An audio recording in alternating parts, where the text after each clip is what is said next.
રાજા ભોજને એમ થયું કે ચલો આ વખતે સિંહાસન પર બેસી જઈએ. ત્યાં 18 નંબરની અપ્સરા આવીને રાજાને રોકે છે. તેનું નામ છે રૂપલેખા. રૂપલેખા નામની પુત્રી કહેવા લાગી, આ સિંહાસન પર બેસવાની ઈચ્છા રાખવાવાળા, હે રાજા ભોજ સાંભળ. એક દિવસ રાજા વિક્રમના દરબારમાં બે માણસ આવ્યા. એમનામાં પરસ્પર વિવાદ ચાલતો હતો.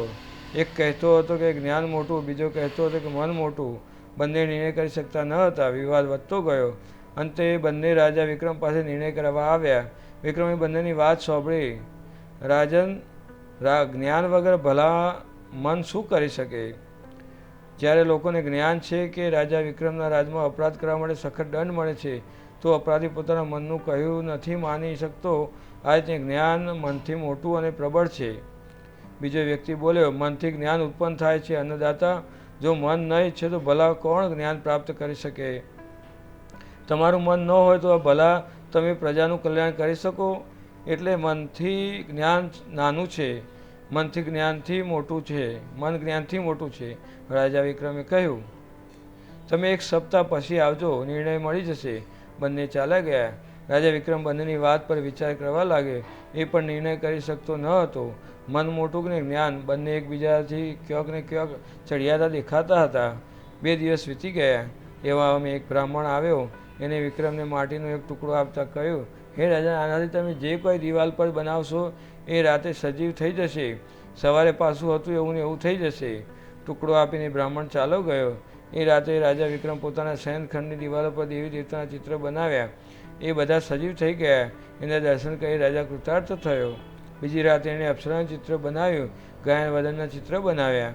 આખી રાત અપ્સરા નૃત્ય અને ગાયન વાદન થતા રહ્યા. હવે તો રોજ રાતે વિક્રમ મનપસંદ ચિત્ર બનાવતો અને સજીવ રૂપે એનો આનંદ લેતો. રાણીઓ પાસે જવાનું બંધ થઈ ગયું. તેથી સૌથી નાની રાણી ચિંતામાં પડી. એક રાતે એણે ગુપ્ત રીતે આખો ખેલ જોયો.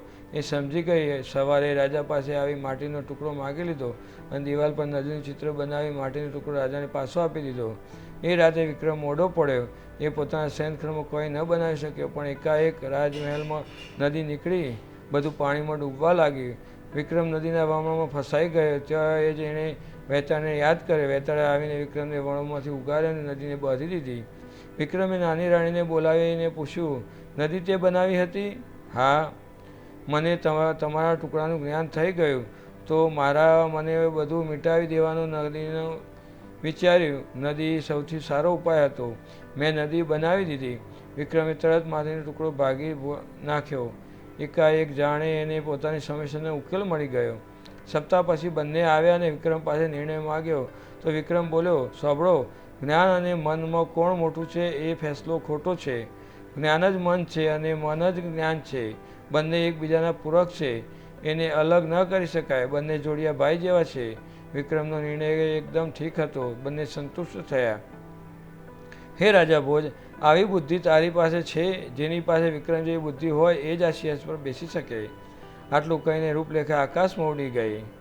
ફ્રેન્ડ્સ, નવી નવી વાર્તાઓ સાંભળવા માટે ચેનલ સબસ્ક્રાઈબ જરૂર કરજો અને વિડીયો લાઈક તો ફરજિયાત કરજો.